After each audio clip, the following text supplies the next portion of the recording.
Research, ये शब्द सुनते ही कई लोगों के मन में बड़ी बड़ी किताबें और लैब की तस्वीरें आ जाती हैं, है ना?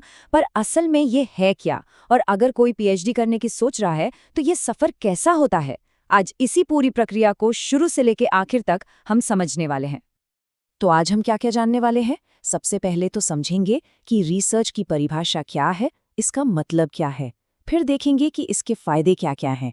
इसके बाद जो सबसे जरूरी है, पीएचडी रिसर्च का पूरा road map step by step देखेंगे। और आखिर में इस पूरी प्रक्रिया का महत्व क्या है, इस पर बात करेंगे।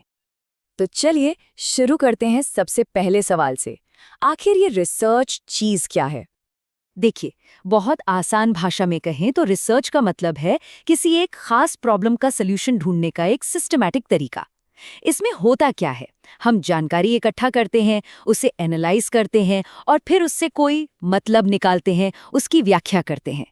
यहाँ सबसे जरूरी शब्द है सिस्टमैटिक। मतलब ये कोई तुक्का नहीं है, ये एक सोचा समझा प्रोसेस है। ठीक है, ये एक लंबा और सिस्टमैटिक प्रोसेस है, मान लिया। पर सवाल ये उठता है कि इसकी ज़रूरत ही क्या है? हम इतनी मेहनत करें क्यों? तो ये जो सवाल हमने पूछा कि क्यों करें रिसर्च, इसका जवाब छिपा है इसके अनगिनत फ़ायदों में। और ये फ़ायदे सिर्फ अकादमिक दुनिया तक ही सीमित नहीं हैं। सबसे पहला फ़ायदा तो हमारे दिमाग को होता है। रिसर्च हमें सिखाती है कि किसी भी प्रॉब्लम को सिस्टमैटिक तरीके से कैसे सोचें, उसे कैसे सॉल्व करें। ये एक तरह से हमारे दिमाग की एक्सरसाइज है जो हमें ज़्यादा लॉजिकल बनाती है। फिर आता है एकेडमिक फ़ायदा। रिसर्च से ही तो नया ज्ञान पैदा होता है, नई चीज़ें पता चलती हैं। ये हमें और गहराई से सीखने के लिए मोटिवेट करती है, हमारी जिज्ञासा को जगाती है। हर एक रिसर्च दुनिया के ज्ञान के समंदर में एक और बूंद की तरह है। इसका असर समाज पर भी पड़ता है।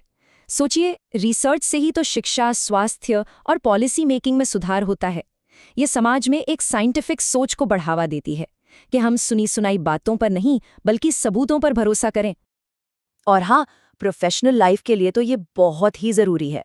रिसर्च आपको अपने फील्ड का एक्सपर्ट बनाती है, जिससे आपके करियर में नए नए मौके खुलते हैं। तो कुल मिलाके रिसर्च सिर्फ जानकारी इकट्ठा करना नहीं है, ये हमें पर्सनली, एकेडेमिकली, सोशली और प्रोफेशनली हर तरह से बेहतर बनाती है। अब जब हम ये समझ चुके हैं कि रिसर्च इतनी ज़रूरी क्यों है, तो चलिए अब इसके सबसे प्रैक्टिकल हिस्से पर चलते हैं, पीएचडी रिसर्च का पूरा रोड मैप। ये एक तरह की स्टेप बाय स्टेप गाइड है कि ये पूरा सफ़र आखिर तय कैसे होता है। तो देखिए, किसी भी बड़े सफ़र की शुरुआत होती है एक अच्छे प्लान से। रिसर्च का पहला फेज बिल्कुल वैसा ही है, फाउंडेशन एंड प्लानिंग। सफ़र शुरू होता है एक रिसर्च टॉपिक चुनने से। फिर हम उस प्रॉब्लम को ठीक से डिफाइन करते हैं जिसे हमें सुलझाना है। इसके बाद हम देखते हैं कि इस टॉपिक पर पहले से क्या-क्या काम हो चुका है। इसे कहते हैं लिटरेचर रिव्यू। इसी के बेस पर एक हाइपोथेसिस यानी एक अंदाज़ा लगाया जाता है। फिर पूरी रिसर्च का एक डिज़ाइन तैयार होता है और आखिर में एक रिसर्च प्रपोजल बनता है। यही वो पहला कदम है जो हमारी पूरी रिसर्च को सही दिशा देता है। अब दूसरा फेज है एक्शन का, यानी मैदान में उतरने का। यहाँ हम तय करते हैं कि डेटा कहाँ से आएगा, सैंपल कैसे चुनेंगे और फिर असल में डेटा इकट्ठा करते हैं। जब डेटा आ जाता है तो फिर शुरू होता है उसका विश्लेषण, उसकी चीर-फाड़। इसी फेज में हम अपनी हाइपोथेसिस को टेस्ट करते हैं और नतीजों से कुछ मतलब निकालते हैं। सही मायनों में रिसर्च का दिल यही फेज है। और फिर आता है आखिरी पड़ाव, जहां हम अपने सारे काम को एक शक्ल देते हैं। पूरी रिसर्च को एक थीसिस की शक्ल में लिखा जाता है, फिर चेक किया जाता है कि कहीं कुछ कॉपी तो नहीं किया गया है, जिसे हम प्लेजरिज्म चेक कहते हैं। इसके बाद अपनी पूरी फाइंडिंग्स को सबके सामने प्रेजेंट करना होता है, अपने काम को डिफेंड करना होता है, जिसे वाइवा कहते हैं। और फिर फाइनल थीसिस जमा होती है, उससे पब्लिश करवाया जाता है और भविष्य के लिए रिसर्च के नए रास्ते भी खुलते हैं। और बस इसी के साथ ये लंबी लेकिन शानदार यात्रा पूरी होती है। तो हमने ये पूरा रोड मैप तो देख लिया, लेकिन एक सवाल मन में आ सकता है कि इन सारे स्टेप्स को एक एक करके फॉलो करना इतना ज़रूरी क्यों है?